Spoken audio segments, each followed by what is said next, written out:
Shamavatata Satapatra Lochana.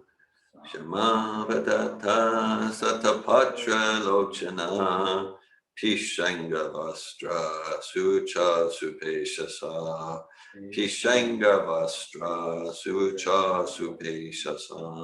Sarve Chaturbahava Unmishan Mani. Sarve Chaturbahava Unmishan Mani. Praveka Nishka Parana Suvarchasa.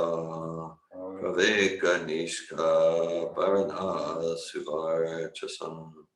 Shamavadata Satapatra Lochana. Shamavadata Satapatra Lochana. Pishangavastra Sucha Supeshasa. Pishangavastra Sucha Supeshasa. Sarve Chaturbahava Unmishan Mani. Sarve Chaturbahava Unmishan Mani. Praveka Nishka Parana Suvarchasa. Praveka Nishka Parana Suvarchasa. Shamavadata Satapatra Lochana.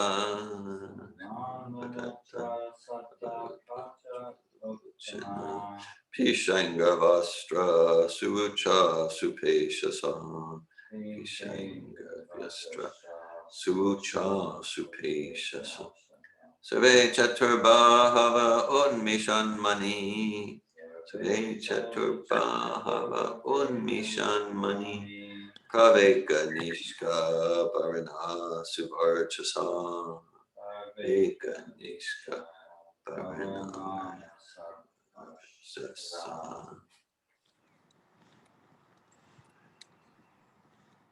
Shamavadata Shatapatra Lochana.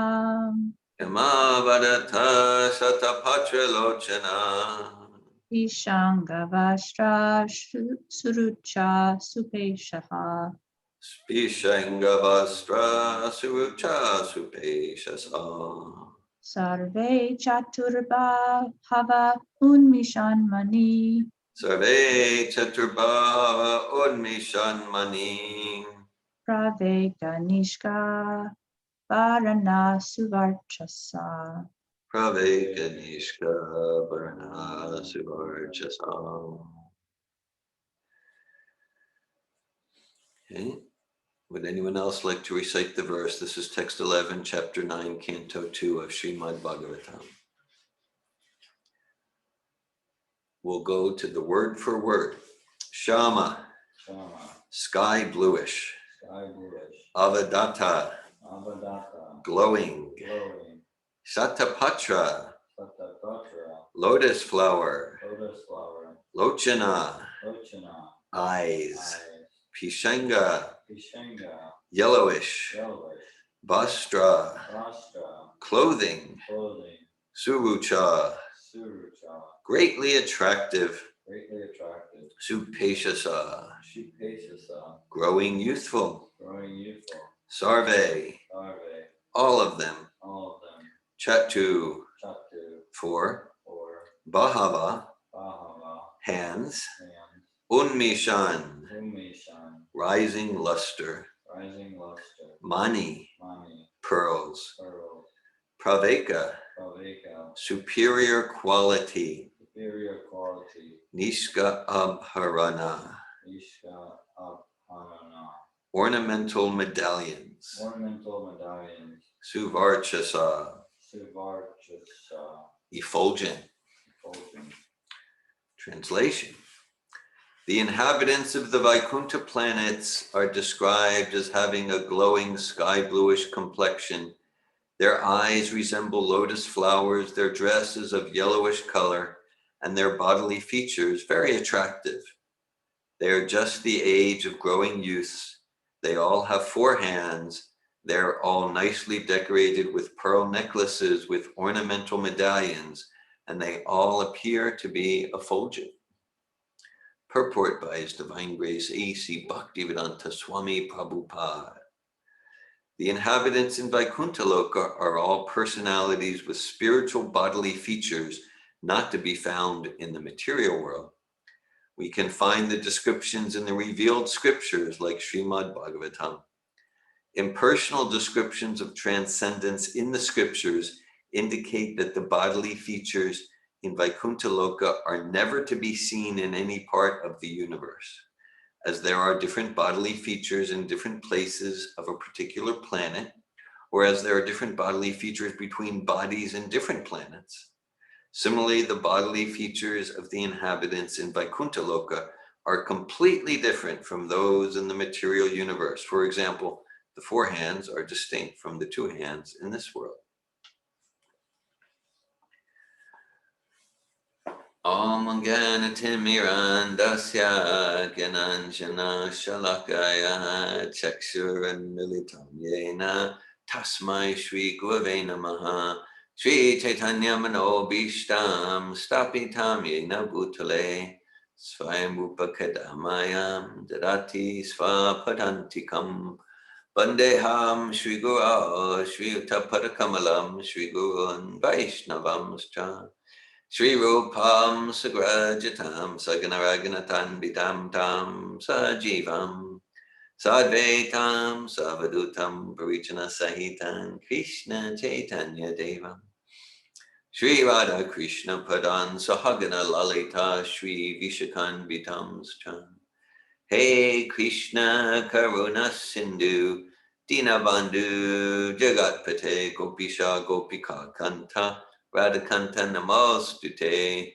Tapta Kanchana Gaurange Radhe Vrindavaneshwar Vishabhanu Sute Devi Pranamami Hari Priye Panchakalpatayubhyascha Kripa Sindhubhya Eva Cha Patitanan Pavanebhyo Vaishnavebhyo Namo Namaha Jai Shri Krishna Chaitanya Prabhu Nityananda Shri Advaita Gadadhar Srivasadi Gaurabhakta Vrinda Hare Krishna Krishna Krishna Hare Hare Hare Rama Rama Rama Hare Hare Namo Vishnu Padaya Krishna Prestaya Bhutale Srimate Bhaktivedanta Swami Niti Namine Namaste Sarasvati Devi Gauravani Pracharine Nirvishesha Shunyavadi Paschatya Desha Tarine Srimad Bhagavatam Canto 2 Chapter 9 Text 11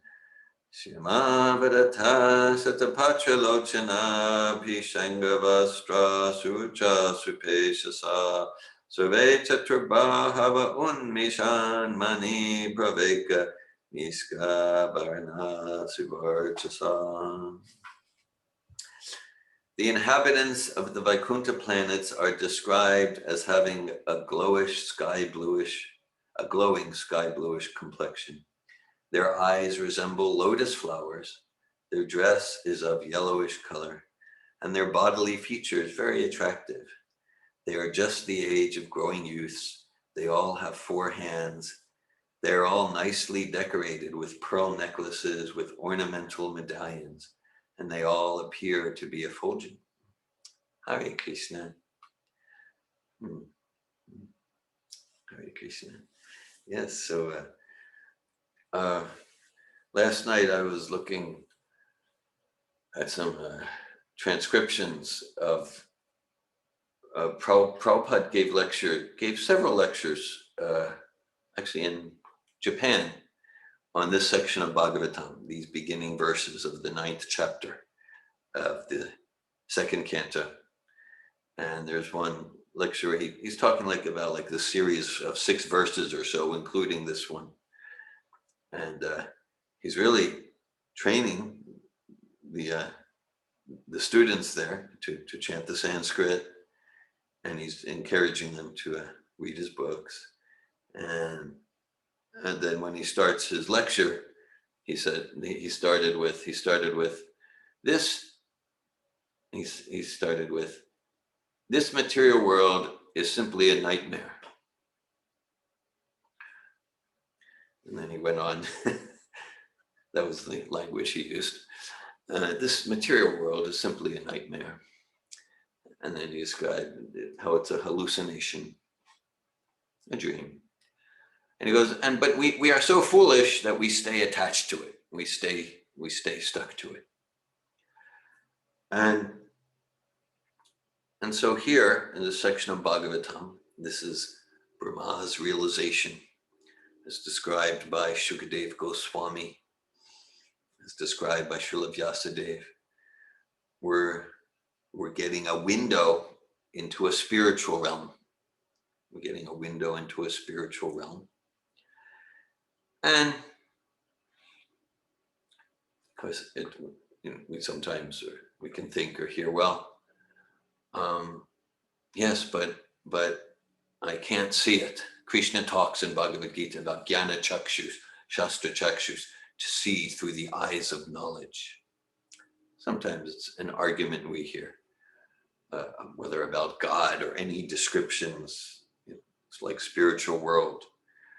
So sometimes it's directly stated, I only believe what I can see. I'm a rational person.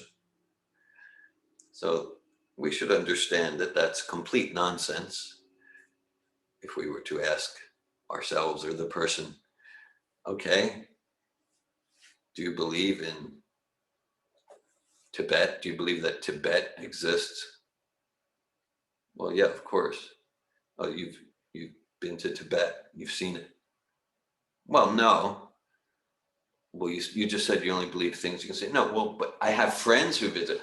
I saw a documentary on PBS. There's a book, meaning that, okay, so the newscaster on PBS or the book you read from the historian or in history class or your friends who visited Tibet, you trust them. Meaning that we tend to get knowledge not so much from what we see, but from what we hear. Do you believe that atoms exist? Well, yeah. I mean, I'm a man of science. I'm a child of the Enlightenment. Of course, I believe that atoms exist. So you've seen atoms. Well, no, but so it's no. You just said you only believe in things you can see. Okay, so basically, you had your science teacher in 4th grade who explained about atoms and electrons and protons, and you trust. I'm not saying you shouldn't trust him or her, but you believe them, or maybe you took a chemistry or physics class in college, and so you believe the teacher and the scientist who wrote the book. So we hear by hearing. We can go on and on. Do you believe in radio waves? So you've seen radio waves? No, but we can hear the effects of radio. Okay. So as far as that which is beyond our senses to receive knowledge, then it becomes a question of who do we trust? It becomes a question of what's our source of authority? What's our source of authority? And so here we're hearing from these Vedic authorities, Brahma, Krishna, Srila Prabhupada, Shukadev Goswami, Maharaj Parikshit, Arjuna. We hear from Vedic authorities. And yeah, so again, we could hear. And this idea of realms beyond our senses, that's not just like some fairy tale, or, well, that's if you believe in this stuff. Even if we look at like the theories of modern science, if we look at the mathematics behind Big Bang Theory and things like that, they postulate there's mathematically there's like 14 dimensions, and we have access to 3 dimensions, 4 if we include time, length, breadth, height, and time. So also the scientific theories, modern empirical science, it's assumed that there are dimensions beyond our senses, and the spirit soul has senses, and and as we practice this process of Krishna consciousness bhakti yoga, we reveal, we manifest, we uncover our original spiritual eyes, spiritual ears. Okay, so this idea of seeing through the eyes of knowledge, just like a common example. So if a small child looks at the sun, the child sees, oh, it's a circle in the sky about 3 inches in diameter. When we look at the sun, you might, in one sense, oh, we see the circle in the sky 3 inches in diameter, but not really. We're seeing this stellar body more than 1,000,000 times greater in volume than the Earth, because we're seeing through the eyes of scientific knowledge. And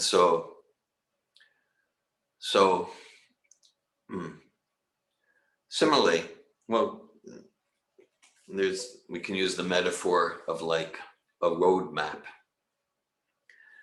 And so, say if it's a map to get from here to New York, okay, so then there are different landmarks. You say, yes, you go this distance on I-10 and you'll run into something called Jacksonville. You make a left on I-95 and then you'll see it'll be the border of Georgia, and go another 100 miles and then there's something called South Carolina.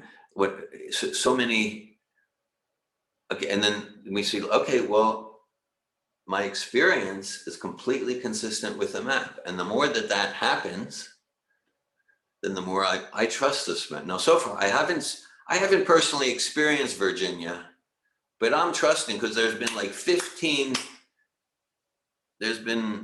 indications, and every time the map got it right. So we can say, well, this is kind of far out. These descriptions of the residents of Vaikuntha. I'll read the translation again. And there's several verses here describing the residents of Vaikuntha and the Vaikuntha planets. Vaikuntha means place without anxiety. Again, Prabhupada started his lecture. This material world is simply a nightmare. That's it.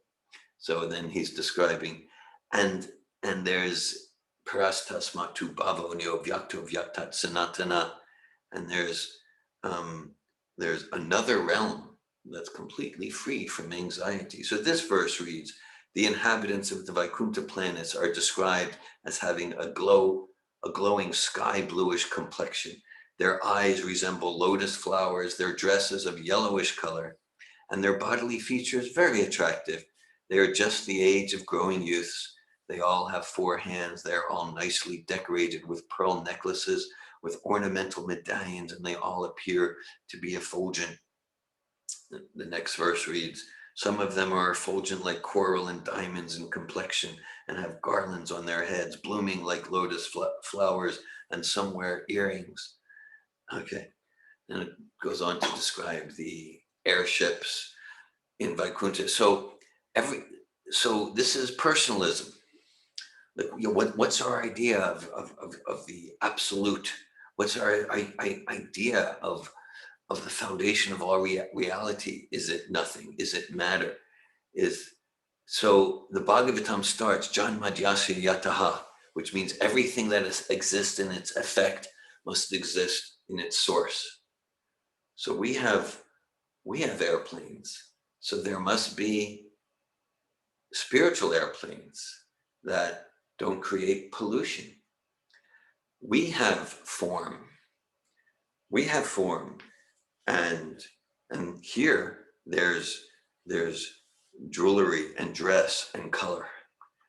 And so this is logic. So everything exists in the effect, must exist in its source. So there, the form, the original spiritual form, well, we sing every morning in the Govindam prayers. Angani yasya sakalendri evrittimanti Pashyanti panti kalayanti chiram jaganti ananda chinmaya saruj balavigrahasya govindamari pusham tamaham bhajami. That there, the forms the activities, everything is made of bliss, divine bliss, eternality, cognizance. Our forms, if we're a little honest, we'll see that our bodily forms are not made of divine bliss, that are eternal, that never deteriorate. So Prabhupada and Lord Brahma and Shukadev Goswami, they're urging us to go there. They're urging us to, as I've mentioned often in this, in the purport, Bhagavad Gita, chapter 15, text 6, in that verse, Krishna gives a glimpse of the Vaikuntha world.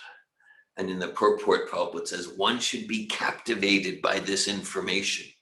One should be it's like a travel brochure. It's like a travel brochure. And so you say, okay, well, this is far, far beyond me. Why should I have trust you in terms of the roadmap? So Krishna describes in Bhagavad Gita, Dehinosmin yata dehe kamaram yovinam jara tata dehan tara praptir dirastatra namuyati. As the embodied soul continually passes in this body from childhood to youth to old age, the soul similarly passes into another body at the time of death. Okay, so we experience the body changes, right? Where's our 5-year-old body now? All gone. Where's the teenage body now? All gone. Body changes, yet there's some constant identity. I refer to as David or Dhira Govinda Das, some constant identity. So that indicates that our identity is nothing physical, nothing material. There's not one atom, not one cell in the body now that was there when I was a teenager or a boy. Okay, so where is there a better description for who we are and who we are not? Okay, nowhere that I found. So again, in relation to the roadmap analogy, like, okay, well, maybe as far as what's God and spiritual form and the Chintamani planets, and okay, I don't know. I don't have experience of Virginia, but Jacksonville is just where the map says that it ought to be. So I'm having some faith, and I'm developing some reasonable trust. That's another misconception. Yes, are you a person of reason or a person of faith? Yeah, both. And so where's the most reasonable place to place my trust, my faith? And it seems the most reasonable, logical place is that, yeah, I'm not the body and I'm not nothing. And so Bhagavatam describes, yes, we are that irreducible quanta of consciousness that inhabits the city of 9 gates. That's a term for the body used in the Bhagavad Gita, used extensively in the Bhagavatam. 4th canto has like a 4 or 5 chapter analogy about allegory about the city of 9 gates. Yes. Okay, so there's this whole world. Again, Prabhupada said this, the material world is simply a nightmare, a hallucination, but we're so attached, we're so much in Maya, we're attached to it. And Prabhupada's urging us to, yes, develop some spark of determination to get attached to the Vaikuntha planets. And the process there is this, but Krishna said, Bhakti Mama Bijanati, Yavinyash Tasmi Tatvata, Tatumam Tattvato Gyacha, Vishate Tadanantara. Krishna says, I can only be known by bhakti, by devotional service. So Krishna is self-revealing. Bhagavatam is self-revealing. And Bhagavatam, Bhagavad Gita, and that's why whether we recite Prabhupada's English translation or we recite the Sanskrit, each verse is a mantra, just like someone who's sleeping and then sound vibration. Wake up, Jeev Jago. So mantra, it's transformation through sound vibration. Every verse is a mantra. And then the Maha Mantra is Hare Krishna, Krishna Krishna, Hare Hare, Hare Rama, Rama Rama, Hare Hare. And that wakes us up from the nightmare of material life, of material illusion. And so, so we had some correspondence with some group from the morning program in recent days about material sattva and Shuddha Sattva or Visuddha Sattva. So these verses are, and they describe Visuddha Sattva. Shuddha Sattva or Visuddha Sattva, that is Krishna's self-revealing potency. And so every verse of Bhagavatam, it's giving absolute truth from infallible source. Again, we looked at, okay, for that which is beyond the range of our senses, who do we trust? Who do we trust? These are questions that, if we're thoughtful, we'll ask.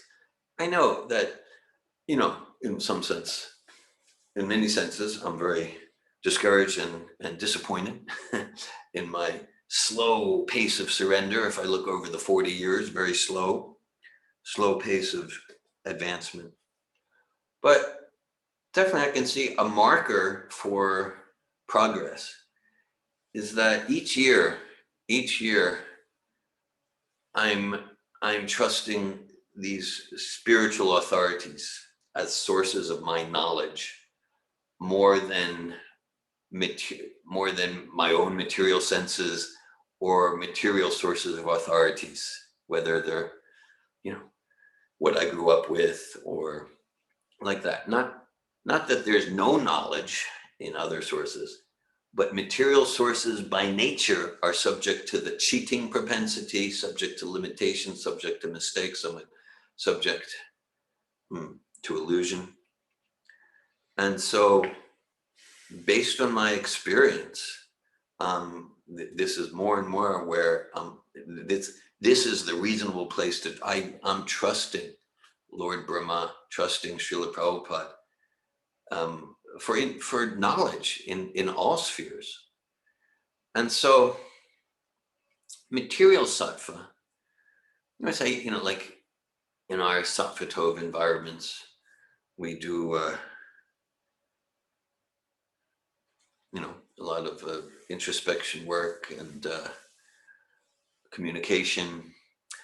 And we might say a lot of that is, so like material sattva, as Prabhupada emphasized, it tends to be mixed with some tinges of tamas and rajas, of ignorance and passion.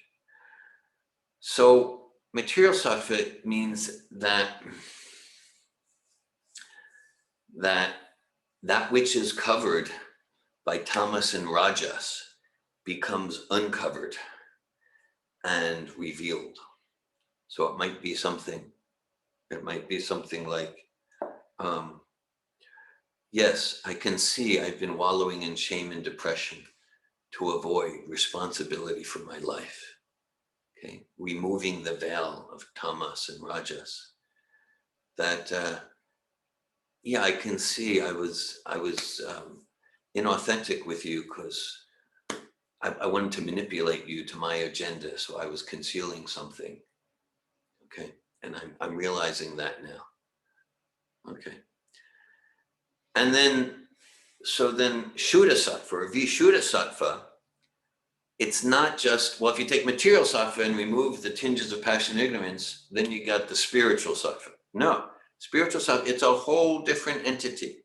It's Krishna's self-revealing potency. Still, it could be called Sattva, the same as material Sattva, because the principle is still that which is not perceived, that which is not in awareness, gets revealed. In Shuddha Sattva, though, Krishna's self-revealing potency, Bhagavatam, self-revealing potency, where each statement, not just each statement, each activity, each vibration, each quality, it conveys absolute truth, and it's non-different from the truth that it conveys. That's why whether we understand it or not, it's transformational, purifying, just to be exposed to the form, to the Vaikuntha forms, to the form of the Panchatattva form of Krishna playing his flute, to any syllable from Bhagavatam, whatever we understand cognitively or not. This is trans-empirical, supercognitive. It's Goloka Evani Vasatyakulatma Bhuto, coming from a different platform. So Shuddha Sattva, it's not about lifting tamas and rajas. It's Krishna, Srimad Bhagavatam, revealing himself to the soul that's Ananda Chinmaya Rasa Pratibha Vitabis Tabirya Eva Nija Upak Kalapi. Those are fire. Yeah, you guys are welcome. Yes, and so the principle is the same, that the soul in Shuddha Sattva awakens to more and more realization about transcendental Vaikuntha form, activities, name, pastimes. Generally speaking, the easiest entrance way is mantra, is name, is form, sound. And then that's why we're encouraged, chant Hare Krishna, chant these mantras from Bhagavatam, from Bhagavad Gita, especially chant Hare Krishna mantra, hear and chant. Shinvatam Svakata Krishna Punya Shravana Kirtana Vidyantasto Yabhajuni Vidunati Suritsatam. Shri Krishna, the personality of Godhead, who is the Paramatma, super soul in the heart of all living entities, and the benefactor of the truthful devotee, personally cleanses the heart from material desire for the devotee who has developed the urge, the attraction to hear and chant his messages, which are in themselves virtuous when properly heard and chanted.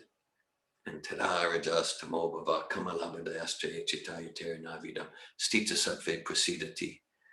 Then as we get more and more fixed as devotional services irrevocably established in the heart, then we experience direct prajakshava gamam dharmyam shushukam kartunya avyam. We have direct experience of rising above the nightmarish envy of material life. We experience some relief. We experience some relief from the effects of rajas and tamas, which are tormenting us, right? Under the illusion of Maya, we're thinking, no, if I just act on that envy, right? If I just act on that lust and that greed, and then it becomes just more and more of a festival of misery. So Shuddha Sattva is the soul awakening positively to the form, the pastimes of Krishna more and more. So they're different entities, but they both have the name Sattva in their names. Okay. Just like, okay, so like as we come to material Sattva, and this is, back in the 90s, we developed the Vedic personality inventory. It's a personality assessment tool based on the psychology of Bhagavad Gita and Srimad Bhagavatam, based on the three modes of nature, Sattva, Rajas, Tamas. And my purpose in developing the inventory was to establish an empirical basis for happiness, an empirical basis for inner peace, an empirical basis for security, fulfillment, all those qualities people seek. And statistics confirmed the Vedic assertions that to the extent that one develops sattvic worldviews and sattvic habits, that will correspond positively to experiences of satisfaction, fulfillment, peace, vibrancy, joy, purposefulness, clarity, etc., etc. Sattvic habits in any field: eating, communication, listening, sleeping, money management, cleanliness. So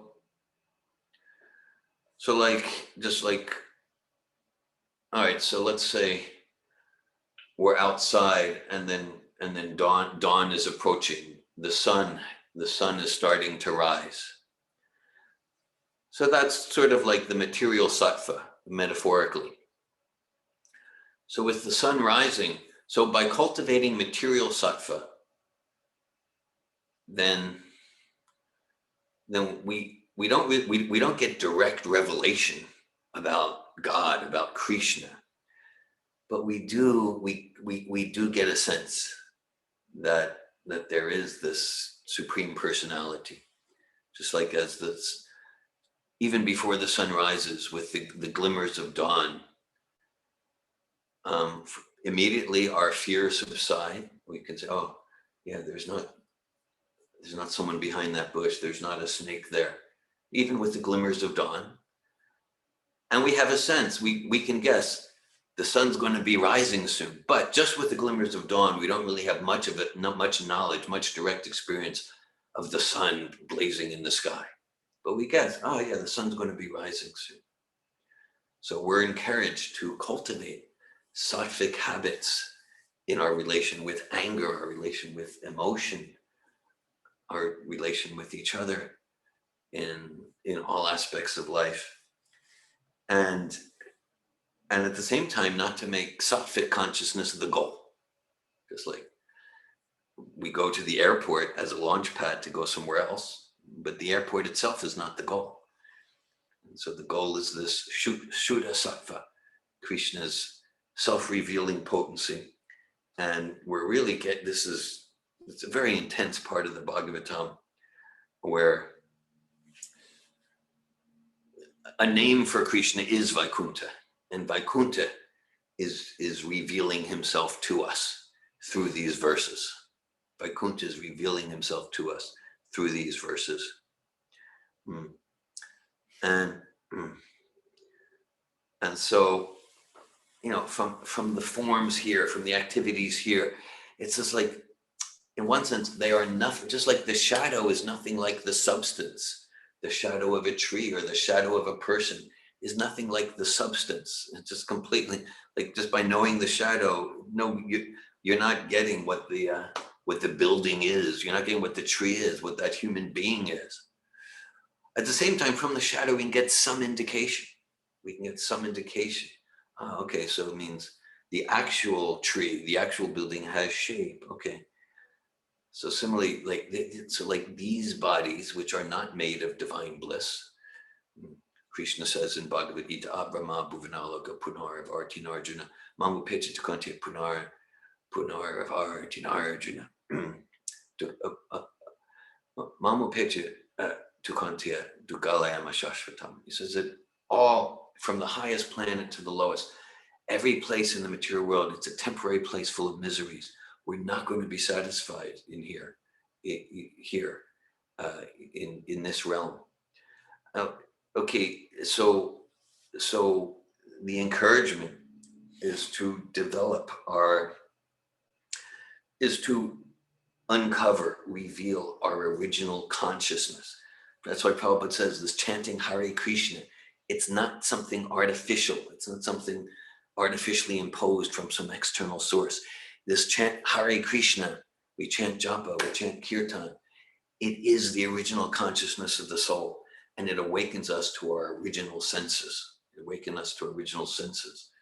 So the process to be receptive to the Bhagavatam revealing itself up to us, to the Vaikuntha planets, spiritual form revealing itself to us, Krishna revealing himself to us, that process is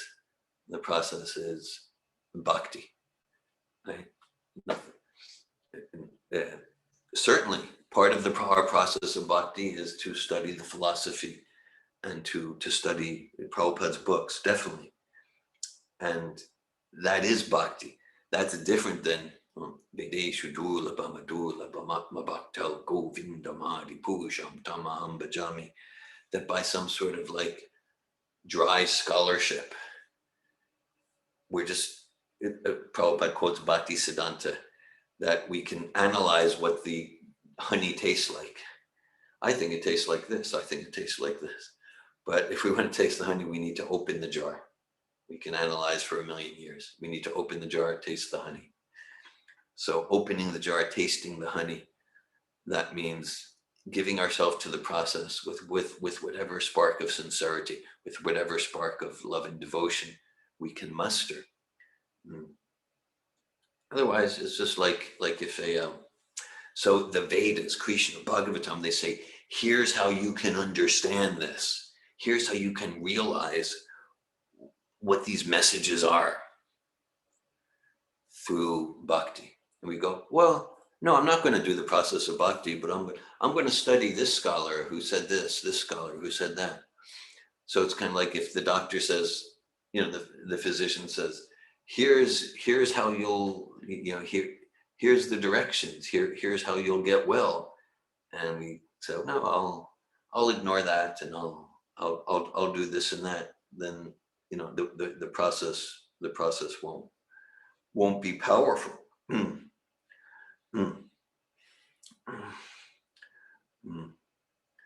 Okay, so I'm going to read this verse again. This is text 11 of chapter 9 of Canto 2. Shema Vadata Satapatra Lochana Pishanga Bastra Sucha Supeshasa Sarve Chaturpahava Unmishan Mani Praveka Nishka Bharana Sivarchasa. The inhabitants of the Vaikuntha planets are described as having a glowing sky bluish complexion. Their eyes resemble lotus flowers, their dress is of yellowish color, and their bodily features very attractive. They are just the age of growing youths.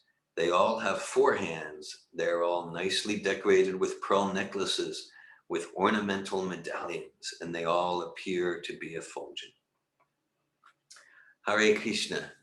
Thank you for listening. And I welcome any comments, sharing, or questions. Daru Brahma, I see your hand is up. Haribo, can you hear me? Yes. Yeah, just when I was hearing that description of the spiritual planets, it just reminded me of one I really loved many years ago with the Charity, and he said, this is like Hawaii.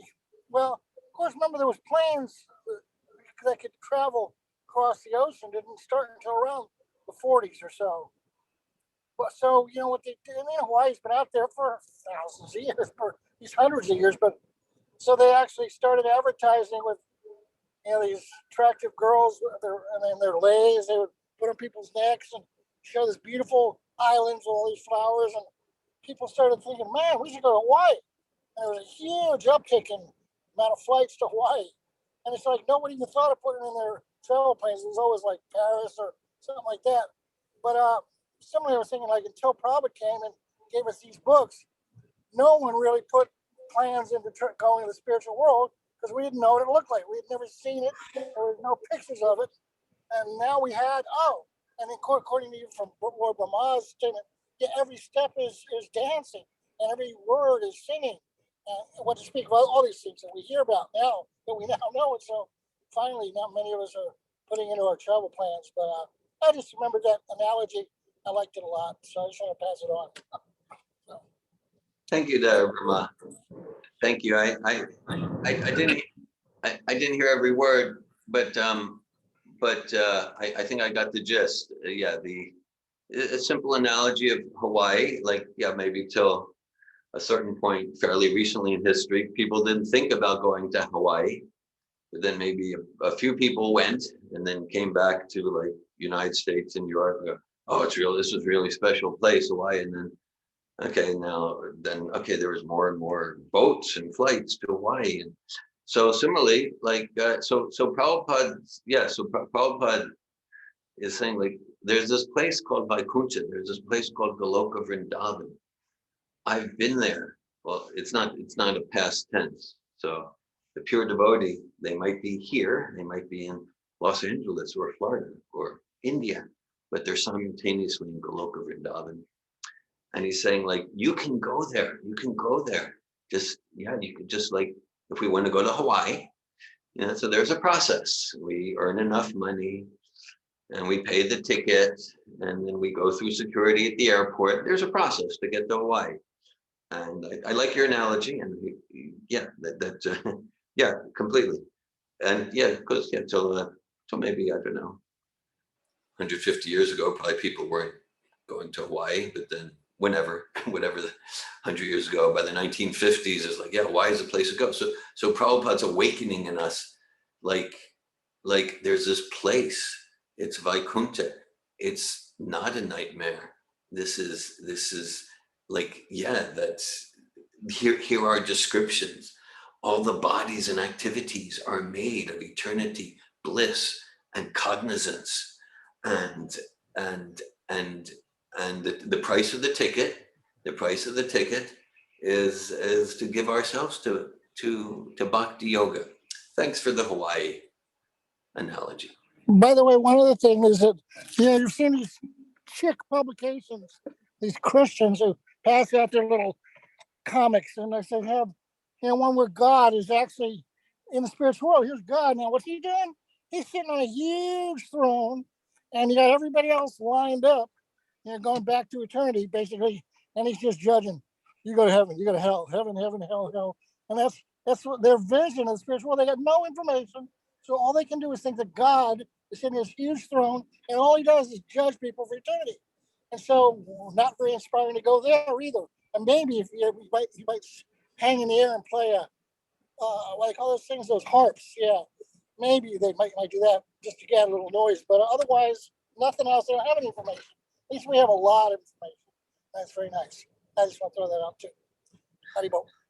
Thank you, Dhira Govinda. Yeah, that's okay. Like some information, maybe in other processes they'll call it heaven, but there may be some glimpse of information. And then Prabhupada says, just like, okay, there can be like the pocket dictionary, and then there's the unabridged dictionary. And so here we have extensive descriptions of the activities of the Supreme Personality of Godhead. Prabhupada says, we have his address and his location and the names of his friends and what sort of music he enjoys. So, and how can we deny that logically? We enjoy music, we enjoy dancing, we enjoy socializing, relating. Of course, when Krishna is not in the center, then it becomes misery or empty. But we're trying to enjoy those things, and that propensity comes from our source, because God, Krishna, enjoys those things. And so Prabhupada says that, there might be some little glimpses of, maybe a few harps sitting on a throne, but all in all, like it's not deeply appealing because there's not too much information. And here we have a fullness of descriptions of activity that's going on across the Viraj River. And again, we're encouraged to be captivated by this information. Hare Krishna, thank you.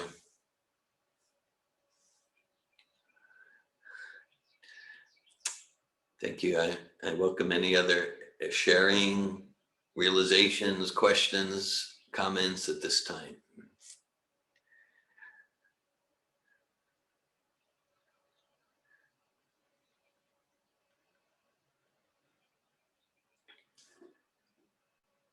Okay, I'll read the verse one more time.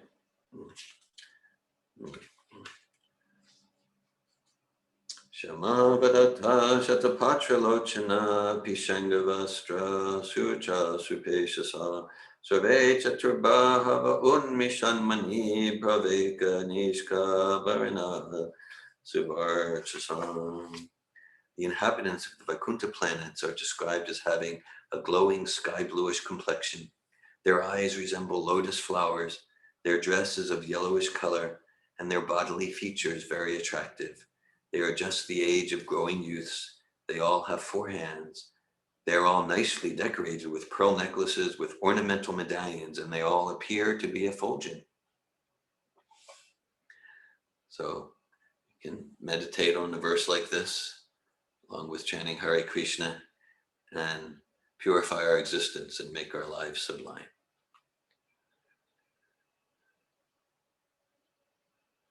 Srimad Bhagavatam ki jai. Srila Prabhupada ki jai. Thanks for joining. Hare Krishna. Thank you. Thank you, Hare Krishna. Hare Krishna. Hare Krishna.